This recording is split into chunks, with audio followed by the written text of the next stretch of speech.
ఇంత వేదికను అలంకరించిన ప్రముఖులు, సభకి హాజరైన మీ అందరికీ నమస్కారం. ఈ అవకాశం రావడం నాకు చాలా అదృష్టంగా భావిస్తున్నాను. నేను ఎక్కువగా ఇలాంటి సమావేశాలలో పాల్పంచుకోలేదు ఇప్పటివరకు. సో ఇంతకుముందు ఎంగోపి గారి ట్రాన్స్లేషన్, నాని ట్రాన్స్లేషన్ చేసినప్పుడు జయలక్ష్మి గారు అప్పుడు కూడా నేనే రివ్యూ చేయడం, ఈసారి నేను పిలవడానికి తటస్థగా మారిందని అనుకుంటున్నాను. ఆ విధంగా ఈసారి కూడా నన్నే ట్రాన్స్లేషన్ గురించి మాట్లాడాను. నేను ఏదో మాట్లాడాలనుకుంటాను, కానీ ఇక్కడికి వచ్చిన తర్వాత మిగతా స్పీకర్స్ అంతా విన్న తర్వాత చాలా వరకు మేడం చెప్పింది, నేను కూడా జీవహింస చేయదు అనేది ఒక కొత్త పదం నేర్చుకున్నాను. దాన్ని అందరికీ చెప్పి పండించడానికి ట్రైన్స్ కరెన్సీ. తర్వాత వాళ్ళు ఇంతకుముందు మాట్లాడిన స్పీకర్ కూడా ఒక ఇంట్రెస్టింగ్ విషయం చెప్పారు. సో ఇంతకుముందు మాట్లాడిన వాళ్ళ స్పీకర్స్ మాట్లాడిన దాంట్లో నుంచి కొన్ని పాయింట్స్ తీసుకొని ముఖ్యంగా మాట్లాడాలని అనుకుంటున్నాను. ముందుగా ఒక విషయం, తెలుగు సాహిత్యాన్ని ఇంగ్లీష్లోకి అనువదించవలసిన అవసరం చాలా ఉంది. ఆ విషయం మనం అందరం గుర్తించాము. ఇక్కడ చాలామంది అనువాదాలు ఉన్నారు. జయలక్ష్మి గారు, ఉమాశ్రీ గారు, మేము శాస్త్రి గారు కూడా చేశారు అనువాదాలు. ఇంకా ఇవి చాలా తక్కువే. తెలుగులో వచ్చిన రచనలతో పోల్చుకుంటే ఈ అనువాదాలు చాలా తక్కువ. ఇంగ్లీష్లోకి రావాల్సిన అవసరం చాలా ఉంది. దీనికి కారణాలు ముఖ్యంగా రెండు. ఒకటి, ఇంతకుముందు వారు చెప్పినట్టు ఇప్పుడు ఒక ప్రాబ్లం ఎక్కడ వస్తుందంటే, మనం ఒక రకంగా చెప్పాలంటే మనకు స్థానికీకరణ, లోకలైజేషన్, మన ఇడియం, మన నేటివిటీని స్ట్రెస్ చేసుకుంటూ ఒక ప్రాంతీయ మండలికల్లో, ప్రాంతీయ ఇడియంలో లోకల్ ఫ్లేవర్ ఇస్తూ రాస్తున్నాము. We're trying to state our identity and contextualise the text. On the other hand, the demands of globalization, because of the demands of globalization, there is ever need for such writings to be translated into English. Therefore, the difficulty faced by the translators. తర్వాత ఇప్పుడు ఇంగ్లీష్లో translate చేయడం వల్ల నారాయణ చెప్పారు, ఎవరి కోసం చేస్తున్నాం, ఎందుకు చేస్తున్నాం. తెలుగు రాని వాళ్ళు, తెలుగేతరులు ఎవరైనా చదువుకోవచ్చు, ఇండియన్స్ కావచ్చు, విదేశీయులు కావచ్చు, చదువుకోవడం. తెలుగు రాని పాఠకుల కోసం ముఖ్యంగా మనం తెలుగు నుంచి ఇంగ్లీష్లో కన్వర్ట్ చేస్తాం. అది ఒక పర్పస్. సెకండ్ వన్, ఇందాక గోపి గారు చెప్పారు, అది గుజరాతీ కూడా ట్రాన్స్లేట్ చేశారు. కాబట్టి మనం ఒకసారి ఇంగ్లీష్లో చేస్తే అది ప్రపంచంలోని అన్ని భాషల్లోకి వెళ్తుంది. మనం చేసిన ఇంగ్లీష్ అనువాదం వేరే భాషల అనువాదానికి మూలం అవుతుంది. కాబట్టి ట్రాన్స్లేటర్స్ రెస్పాన్సిబిలిటీ చాలా ఎక్కువ ఉంది. మనం మూలానికి ఎంత క్లోజ్గా ఉండి, ఎంత పెట్టుగా, ఎంత చక్కగా చేస్తే మన తర్వాత అనువాదాలు, మన ఇంగ్లీష్ అనువాదాల నుంచి తదుపరి వచ్చిన అనువాదాలు మూలానికి దూరంగా ఉండకుండా ఉంటాయి. సో ఈ విషయంలో జయలక్ష్మి గారిని అభినందించాలి. ఇలా ట్రాన్స్లేషన్స్ చాలా చక్కగా చేస్తున్నారు, ఒకదాని తర్వాత ఒకటి. ఆవిడ నుంచి మనం younger generation of English teachers inspiration తీసుకొని ఈ ఫీల్డ్లో కాస్త కృషి చేయవలసిన అవసరం ఉంది. ఆ విధంగా ఒక రీజియన్కి కన్ఫైన్ అయ్యే అనువాదకుల్ని మనం ప్రపంచవ్యాప్తంగా, దేశవ్యాప్తంగా పరిచయం చేసే అవకాశం కలుగుతుంది. తర్వాత we can also serve our literatures, regional literatures. అది ఒకటి చేసిన వారు ఒక ఇంగ్లీష్లో కానీ అనువాదం చేయగలిగితే will be serving the cause of Telugu literature and also at the same time will popularize our writers. In a way I think we empower our writers. ఇప్పుడు దేవేంద్ర గారు తెలుగులోనే ఉంది, అది ఎవరికి తెలియకపోతే తెలుగేతరులకి ఎవరికి అందుబాటులో ఉండదో ఆయన గురించి తెలియదు. They get confined to a particular region, particular language. They are not available to others. But once it is available in English, anybody can read it. But in that sense, by translating Telugu writing into English, you are empowering the writer.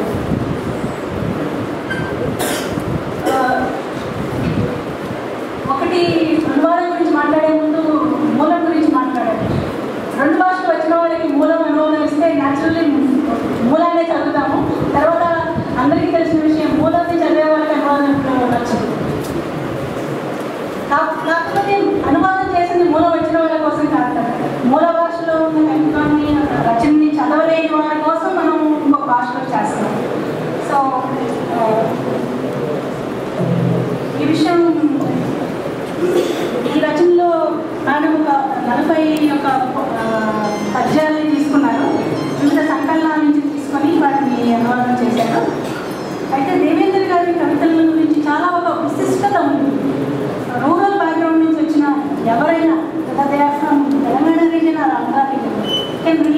users to that area can understand. నేను rural area నుంచి వచ్చాను, ఎంత చక్కగా ఉందో నాకు చాలా I got kind of nostalgic feeling. చలమని తర్వాత రైతులు సొసైటీలో అప్పులు తీసుకోవడం, 10,000 తీసుకుంటే 20,000 అవ్వడం, తర్వాత నాట్లు పడకపోవడం, కాలం కాలేదు అంటారు, ఇంకా కాలం కాలేదు, పంటలు వేయలేదు. That kind of idiom used in rural areas, maybe in farming communities, most of the points the idiom, the language used by farming communities చాలా ఆకట్టుకుంటుంది, మనసుని చాలా ఆకట్టుకుంటుంది. తర్వాత వారు రాశారు ఒకటి ఆఖరి మాట, దానికి కాంటెక్స్ట్ ఈ మధ్య రైతుల ఆత్మహత్యలు, అప్పుల బాధ పడలేక ఆత్మహత్య చేసుకునే రైతుల బాధ చూసి ఆయన కరిగిపోయి రాసినట్టున్నారు. అది లాస్ట్ వర్డ్ అని, ఆఖరి మాట అని. నిజంగా అది మీరందరూ చదవాల్సింది మాస్టర్ పీస్. నేను తక్కువ పాయింట్స్, నా దగ్గర 4-5 తెలుగు పాయింట్స్ ఉన్నాయి, వాటిలో నాకు అది చాలా బాగా నచ్చింది. చనిపోయే ముందు ఇతను భార్యకి అప్పగింతలు చేసుకుంటాడు, ఇది చేయి అప్పులు ఉన్నాయి, ఇలా ఉన్నాయి. చనిపోతే డబ్బుల కోసం, ఎక్స్గ్రేషియా కోసం ఆత్మహత్య చేసుకుంటున్నాం అంటున్నారు, కాబట్టి వాడు ఇచ్చే ఎక్స్గ్రేషియా తీసుకోకు అని చెప్తాడు. చాలా హృదయ విదారకంగా ఉంటుంది. You can get that feeling. Okay, అది ఒక పోయిట్ చదువుతున్నట్టు ఉండదు కదా, కళ్ళకి కట్టినట్టు ఉంటుంది. ఆ విధంగా దేవేంద్ర గారి కళలో నుండి వారి కవితలని ఒక్కొక్కటి ఒక అద్భుత సృష్టిగా ఉన్నాయి. ఒక శిల్పి ఒక ప్రాణం లేని రాయిని మలిచి ఎలా ఒక అద్భుతాన్ని సృష్టిస్తాడు. ఆయన గ్రామీణ ప్రాంతానికి చెందిన రైతులే చిన్న చిన్న సమస్యలు తీసుకొని వాటిని ఒక సుందరమైన కవితలుగా అల్లారు. అది చాలా చాలా బాగా చెప్పుకోవాల్సిన విషయం. తర్వాత ఒక చోట ఆయన ఈ పదాన్ని వాడారు, నేను అనుకోవడం ఆయనే సృష్టించారు, ఆయన కవిత్వీకరించారు అంటారు. కవిత్వం ఉంది, కవిత్వీకరించడం అని వర్క్ ఫామ్ నేనైతే ఇంతకుముందు వినలేదు. అది నాకు చాలా బాగా నచ్చింది. వారి మాటల్లోనే చెప్పాలంటే ఆయన అంటారు, దేవేంద్ర గారే కవిత్వమే దేవేంద్ర గారు. ఆయన చెప్తారు, గదలగల విన్యాసం నా కవిత్వం, గలగల పారే వాగునీరు నా కవిత్వం, కవిత్వమే నా హృదయం, కవిత్వమే నాకు ప్రాణవాయువు. అనువాదానికి వస్తే ఇది ఒక డైలెక్ట్లో రాశారని తెలిసి ఇప్పటి వరకు మాట్లాడుతున్నాము. తెలంగాణ డైలెక్ట్లో ఒక నేటివ్ మీడియం, లోకల్ మీడియంతో చాలా వరకు ఆ ప్రాంతంలో వాడే పదాలను ఉపయోగించి తెలంగాణ డైలెక్ట్లో టిపికల్గా రాసిన పోయిట్రీ, వచన కవిత్వం. దీన్ని అనువాదం చేయాలంటే చాలా కష్టం. అనువాదం చేసేటప్పుడు ఇంగ్లీష్లోకి especially when you are translating into English, you use only the standard dialect, standard English, standard colloquial English. కాబట్టి అది డైలెక్ట్లో రాసిన standard, I don't know whether what ever the standard VP, standard తెలుగులో రాసిన ఒకే రకంగా ఉంటుంది. అంటే ఈ డైలెక్ట్లో రాసింది రిఫ్లెక్ట్ అవ్వదు ఇంగ్లీష్లో. we have confidence only to use our confidence or the practice, or we have the practice of using only one standard English. Therefore, all the dialect used in the original is lost in the translation. దాంతో ఒకవేళ కథలో ఉన్న పట్టంతా దాని డైలెక్ట్లోనే ఉన్నప్పుడు, దాని local ఇడియంలోనే కథలో ఉన్న beauty అన్న ఉన్నప్పుడు, ఇంగ్లీష్లో అనువాదం చేసినప్పుడు తప్పనిసరిగా కొంత లాస్ ఉంటుంది. దానికి translator has little choice there, ఏమి చేయలేము. So and of all I'll read 1 or 2 points that I have written here. As you all know, of all the translations, translating poetry is the most challenging job. Most like the original poetry is written in a dialect, uses a lot of rural diction and idiom, and deals with themes related to rural life. See, Annavaram Devendra's poetry presents all these complexities, and I'm sure the translator must have had a very tough time handling his poetry. Understanding his poetry itself is a tough task. This I must stress. Not everyone can understand his poetry. Unless you have some familiarity with the rural life, you cannot understand his poetry. You may have to consult several dictionaries, several people, but still I think it's difficult. You have to have some kind of familiarity with the rural life. And in the translation of any poetry, there is always a conflict between the content or the meaning and the form, because of 2 reasons. One, the aesthetic appeal is something that can never be divorced from poetry as a genre. Poetry and oka sundara should appeal to, it should have that aesthetic appeal. Then only you call it a poetry. So you cannot divorce poetry from that. Secondly, in poetry, meaning and form are inseparable. You cannot separate it. Like when you are translating into English, you are trying to separate the language from the content or meaning, whatever, which is very difficult. But that is what you try to do. When you are translating into English, you know that language is culture. Language cannot be separated from its culture. And here, when you are talking about poetry, the form and meaning are blended, they are inseparable. But still, as a translator, when you are translating into another language, that's what you are exactly doing. You're separating the meaning, trying to extract the content or whatever, depending on your own interpretation of the poem and put it in another language. Okay? In a way, many times because of this conflict between form and meaning, it results, we use in literature, in translation studies, we say there is a conflict between truth and beauty. Truth reflects the original meaning, whatever is expressed, and the beauty is all the embellishments or decorations or the rhyme, alliteration, etc., figures of speech that you use to make it aesthetic. There is always a conflict. Many times you have to compromise on one or the other. Like for the sake of one, you have to compromise. For the sake of aesthetic appeal, aesthetic beauty, if you want to capture that part, maybe you have to compromise on the meaning to some extent. Or if you give importance to the meaning, you may have to compromise on the other things. But then, Jayalakshmi tried to overcome some of these problems by retaining wherever possible the source words, whether they are culture specific or otherwise. She has retained a lot of source language words. Actually, the other translators also do that. By retaining some of the Telugu words, some of the source language words, you are adding a local color to your translation.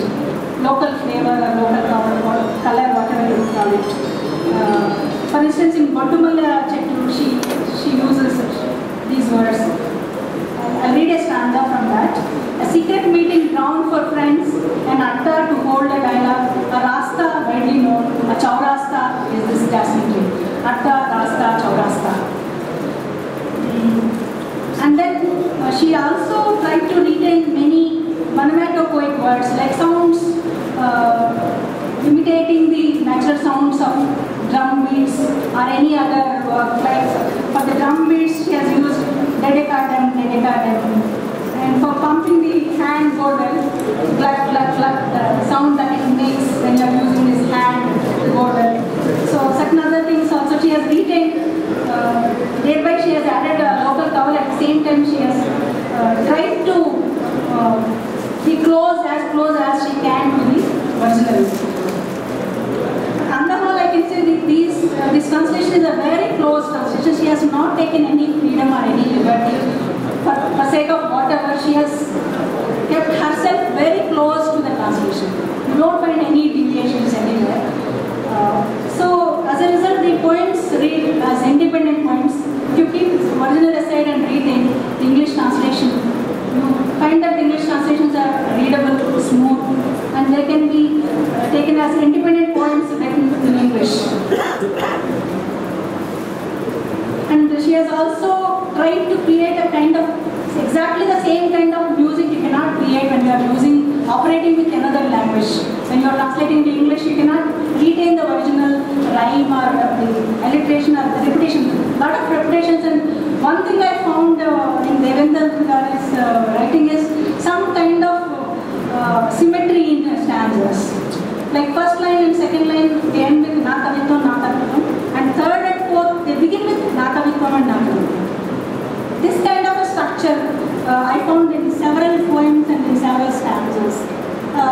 End rhyme, of course, we know, but this rhyme at the beginning or the repetition of the same. So 1, 2, we end with the same words or same expressions, and 3, 4 begin with the same expression.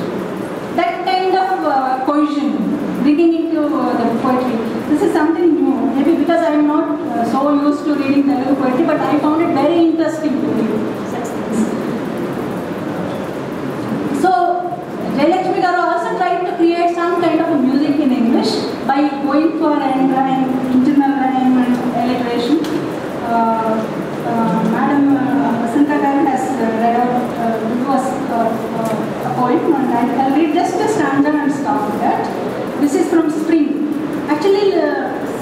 Telugu word is Chellima.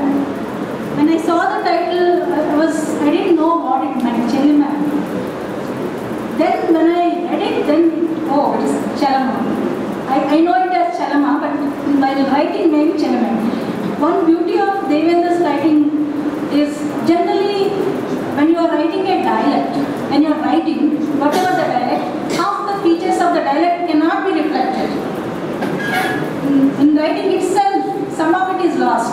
When you are saying it, you can say it, but when you put it down, certain things are lost because you don't know how to put them, and you use the standard form of writing. But in his writing, I think he has managed to retain this. It looks exactly the way you speak. There's no difference between the spoken form and the written form. The way you speak, a typical Telangana rural farmer speaks, the same way it is written. He managed to write it the same way. This is something, an achievement, I must say. Okay, let me, so this is titled as Spring. Chellima has become in English Spring.